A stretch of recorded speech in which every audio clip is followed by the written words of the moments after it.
Sir വല്ലതും പറ്റിയോ sir? ഓ, insurance ഉള്ളതുകൊണ്ട് പേടിക്കണ്ട. എന്താ ഈ ബാനറൊക്കെ അഴിക്കുന്നത്? പരിപാടി കഴിഞ്ഞോടനെ അഴിച്ചില്ലെങ്കിലേ കണ്ടവന്മാരെ അടിച്ചോണ്ട് പോയി അണ്ടർവെയർ തപ്പിക്കും. അപ്പൊ അവാർഡ് ദാനം കഴിഞ്ഞോ? അത് എപ്പോഴേ കഴിഞ്ഞു. ശേ, ഞാൻ അല്പം താമസിച്ചു പോയല്ലോ.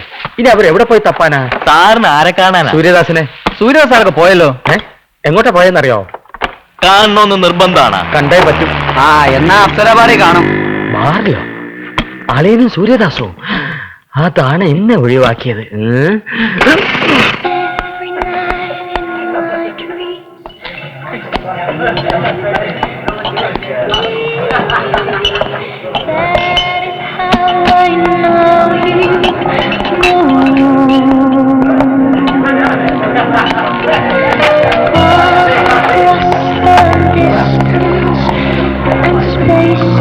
സൂര്യദാസ് വന്നോ?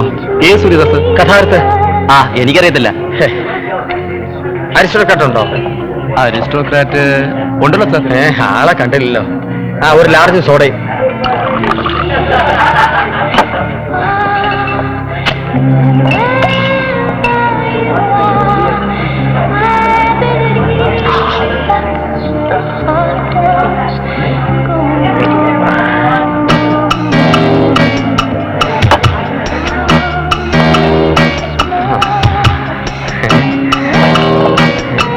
എവിടെ എന്നെ കണ്ടപ്പോ വിളിച്ചതാവും. എവിടെ കൊണ്ടുപോകുന്നു? എന്റെ വീട്ടിലേക്ക്. ഇത് വീട്ടിൽ കൊണ്ടോ വേറെ ആളോട് മിസ്റ്റർ? സൂര്യദാസ് സാറിന്റെ കൈക്കുറത്തും കയറി പിടിച്ചിരിക്കുന്നു. വെള്ളമാണെന്ന് തോന്നുന്നു. വളം നോക്കാം. പട്ടാ പകല് മോഷ്ടിക്കാൻ നടക്കുന്നു. എന്താ പ്രശ്നം? ഈ മനുഷ്യനെന്തോ പിച്ചും പേയും പറയുക. പിച്ചും പേയുമോ? പോടോ. ഈ റാസ്കൽ സൂര്യദാസിന്റെ അവാർഡും തട്ടിയെടുത്തിട്ട് മുങ്ങാനുള്ള പരിപാടിയായിരുന്നു. മുങ്ങാൻ? ഇയാൾ എന്താ ഈ പറയുന്നത്? എനിക്ക് കിട്ടിയ അവാർഡ് ഞാൻ എന്തിനാ തട്ടിയെടുക്കണേ? തനിക്ക് കിട്ടിയ അവാർഡോ? പിന്നെ താൻ നോക്ക്, സൂര്യദാസ് എന്ന് വെണ്ടയ്ക്കാശി എഴുതിയിരിക്കുന്ന വെണ്ടയ്ക്കായാലും വെള്ളരിക്കായിരുന്നല്ലേ? ഇതേ വെള്ളം ഒഴിച്ചോണ്ട് മാന്യന്മാരുടെ തലേക്കരുന്ന് മൂത്രം ഒഴിച്ചോണ്ടല്ലോ അടിച്ചു തന്റെ പല്ല.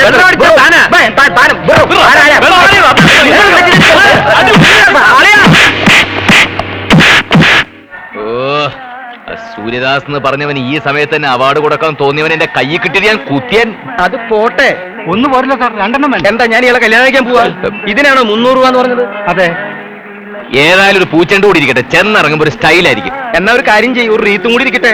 എപ്പോഴും അത്യാവശ്യം വരെന്ന് പറയാൻ പറ്റില്ലല്ലോ. ഏതായാലും കുളത്തിലിറങ്ങി എന്നാ പിന്നെ മീൻ പിടിച്ചിട്ട് കയറാം. അങ്ങനെ ഒരു ചൊല്ലില്ലല്ലോ. അങ്ങനെ ഒരു ചൊല്ലുണ്ട്. ഇല്ലെന്ന്? ഉണ്ടല്ലോ. ഇല്ലെന്ന് എനിക്ക് അറിഞ്ഞൂടെ? അങ്ങനെ ചൊല്ലില്ല.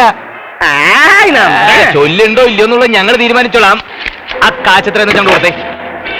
എത്ര? 300 രൂപ. എന്നാ പിടി. ഓ, അവാർഡ് വാങ്ങിയിട്ട് ഇവർ എവിടേക്ക് പോയോ ആവോ? മാധവന്റെ വീട്ടിലേക്ക് പോയിട്ടുണ്ടാവുമെന്നാ എനിക്ക് തോന്നണേ. സൽക്കരിക്കാൻ സദ്യ ഉണ്ടാക്കിയിട്ട് വെറുതെ വിടാൻ മാധവൻകുട്ടി സമ്മതിക്കോ? ഓ, വരുമ്പോ വരട്ടെ. നിങ്ങൾ ഇങ്ങനെ തുള്ളിയിട്ട് എന്താ കാര്യം? കാലനമാവൻ വരുന്നുണ്ട്. അയ്യോ, ഇതെന്തായി കാണണേ? എനിക്കും കിട്ടിയടി ഒരു പറ്റ അവാർഡ്. എവിടെ ലബ്ധ പ്രശസ്ത നേടാൻ പോകുന്ന കഥാകൃത്ത് അവാർഡുമായിട്ട് വന്നില്ലേ? മാധവന്റെ അവിടേക്ക് സദ്യ ഉണ്ണാൻ വന്നിട്ടുണ്ടാവുന്ന ഞങ്ങൾ വിചാരിച്ചേ. കണ്ടില്ലേ അവരെ? ഓഹോ, അവരിപ്പോഴും ഇങ്ങനെ എത്തിയില്ല. അച്ഛാ, അച്ഛാ, കുറെ നാളായി കുന്തപ്രാണ്ടി ചെവി കയറ്റി വെച്ചിരിക്കുന്ന പോട്ട്. എന്തായി കാണിക്കണേ? മനുഷ്യരിവിടെ അന്തപ്രാണം കത്തിയിരിക്കുമ്പോഴാ തന്റെ ഒരു പാട്ട്. ആകെപ്പാടെയുള്ള ഒരു എന്റർടൈൻമെന്റ് ആയിരുന്നു, അത് പൊട്ടിച്ചു. പൊട്ടിക്കും. ഇന്ന് സകലത് പൊട്ടിക്കുന്ന ദിവസം. ആരാണ്? അല്ലെങ്കിൽ വണ്ടി അകത്ത് കയറും. അയ്യോ, ഇതുപോലൊരു അവാർഡ് ദാനം ഞാൻ എന്റെ ജീവിതത്തിൽ കണ്ടിട്ടില്ല. മാധവ, നീ എന്താ വരാൻ വൈകിയത്? നിന്നെ ഞങ്ങൾ എത്ര നേരം കാത്തിരുന്നു. നീയും കൂടെ വരേണ്ടതായിരുന്നു. അയ്യേ, ഇതെന്താ ഈ കോലത്തിൽ? മാധവൻ പല കോലത്തിലും വരും. എവിടെയായിരുന്നു അവാർഡിന്റെ ധ്യാനം? ഇതെന്തൊരു ചോദ്യം? ശ്രീവരാഹം ഓഡിറ്റോറിയത്തിൽ വെച്ചെന്ന് മാധവേട്ടനല്ലേ പത്രത്തിൽ വായിച്ചത്? മണ്ണിട്ട താഴാത്ത പുരുഷനായിരുന്നു അവിടെ. മണ്ണിടാൻ അവിടെ എന്താ സവാടൊക്കെ നടക്കായിരുന്നോ? ജനക്കൂട്ടത്തിന്റെ കാര്യം ഞാൻ പറഞ്ഞത്. ജനക്കൂട്ടത്തെ ഇത് ഞാൻ അവാർഡ് പഠിക്കാൻ വരുന്നില്ല എന്ന് പറഞ്ഞത്. ശല്യമാ. മാലയിടിക്കാൻ, ഓട്ടോഗ്രാഫ് ഒപ്പിടിക്കാൻ ആണുങ്ങളും പെണ്ണുങ്ങളും മത്സരമാ. പിന്നെ ആണ് വിചാരിച്ച പോലെയല്ല. എന്തൊരു പ്രസംഗം വെച്ച് കാച്ചത്. കയ്യടിയിൽ പൂരായിരുന്നു അവിടെ. അല്ല, മർമ്മത്ത് കൊള്ളണ അടിയായിരുന്നിരിക്കും. അതെന്താ നീ അങ്ങനെ ഒരു കുത്തും കോളും വെച്ച് സംസാരിച്ചത്? കൂടെ കൊണ്ടുപോകാത്തുള്ള ദേശീയ മാധവൻ. അടുത്ത പ്രാവശ്യം അവാർഡ് വാങ്ങാൻ പോകുമ്പോ നിന്നും കൂടി കൊണ്ടുപോവാ. ഇനി അവാർഡ് മേടിക്കണം എന്നെ വിളിച്ചേക്കരുത്. ഇത് തന്നെ നിങ്ങൾ നിർബന്ധിച്ചോണ്ടാ ഞാൻ വന്നത്. അങ്ങനെയാണെങ്കിൽ അവാർഡ് ശില്പവും ക്യാഷ് അവാർഡും ഇവിടെ. ഇപ്പൊ ഞാൻ വേണ്ടെന്ന് വെച്ചു. വാങ്ങണമെന്ന് വിചാരിച്ചത് ഭയങ്കര വില. കലാക്ഷേത്രത്തിന് അവാർഡ് എന്ന് പറഞ്ഞാൽ ഭയങ്കര വിലയല്ലേ? അപ്പൊ ഇവൻ പറഞ്ഞു വേണ്ട. ക്യാഷ് വല്ല അനാഥാലയത്തിന് ഡൊണേഷൻ കൊടുത്തായിരുന്നു. ഈ മാധവന്റെ ഒരു കാര്യം ഇതൊക്കെ എങ്ങനെ അറിയുന്നു? എല്ലാം അറിയുന്നവനാണ് LIC മാധവൻ. വ്യക്തമായ തെളിവുകൾ കിട്ടിയ ശേഷം മാത്രം ഈ പോളിസി പ്രൊസീഡ് ചെയ്താൽ മതിയെന്ന് ഞാൻ വിചാരിക്കുന്നു. വരട്ടെളിയാ, വരട്ടെ വാക്മാൻ. ഇറങ്ങി പോടാ.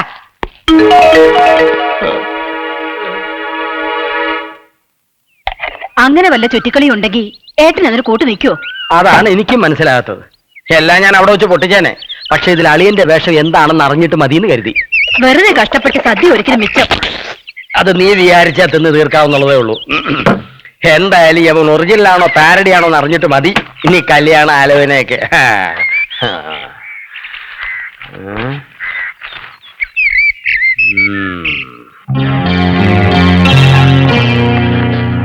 സൂര്യൻ അല്ലേ? അതെ. പണിക്കരെ ഈ ഫോട്ടോ ഫയൽ ചെയ്ത് വെക്ക. കണ്ടിട്ട് നല്ല മുഖപരിചയം. പത്രത്തിലൊരു പരസ്യം കൊടുത്തേ സാർ. അത് ഞങ്ങൾ ആലോചിച്ചതാണ്. പക്ഷേ നോനോ, പറഞ്ഞു കേട്ടിടത്തോളം പത്രത്തിലും ടിവിയിലും ഒക്കെ പരസ്യം കൊടുക്കുന്നത് ചിലപ്പോൾ ദോഷം ചെയ്യും.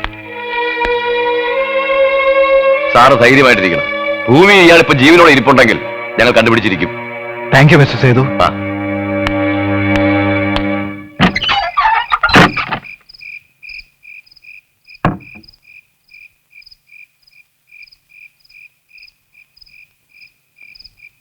എന്താ ആലോചിക്കണേ? ഏയ് ഒന്നുമില്ല, നീ കിടക്കണില്ലേ? കുറച്ചു ദിവസമായി മനസ്സിലൊരു മോഹം തോന്നാൻ തുടങ്ങിയിട്ട്. എന്തേ? നമ്മുടെ സൂര്യനെ കുറിച്ചാ. അവനെന്ത് പറ്റി? നല്ല പയ്യനാ, എനിക്ക് നന്നേ ഇഷ്ടായി. സൂര്യനെ സുമംഗലയ്ക്ക് വേണ്ടി നമുക്കൊന്ന് ആലോചിച്ചാലോ? നിനക്കവനെ നന്നേ ഇഷ്ടായി അല്ലേ? സുമംഗലയും സൂര്യനും നല്ല ജോഡിയാ. ഓ അങ്ങനെ. എന്താ, നിങ്ങൾക്ക് ഇഷ്ടല്ലേ? പിന്നെ എനിക്കവനെ ഭയങ്കര ഇഷ്ട. നമ്മുടെ മോൾക്ക് അവനെ ഇഷ്ടായി കാണോ? അവൾക്ക് അവന് ജീവനാ എന്ന് നിന്നോട് അവള് പറഞ്ഞോ? ഇതൊക്കെ പറഞ്ഞിട്ട് വേണോ അറിയാൻ? എന്നാ പിന്നെ നമുക്കത് അങ്ങോട്ട് നടത്തിയാലോ? അപ്പൊ പിന്നെ എങ്ങനെയാ നടത്തണേന്ന് കൂടി നീ അങ്ങോട്ട് തീരുമാനിച്ചോ?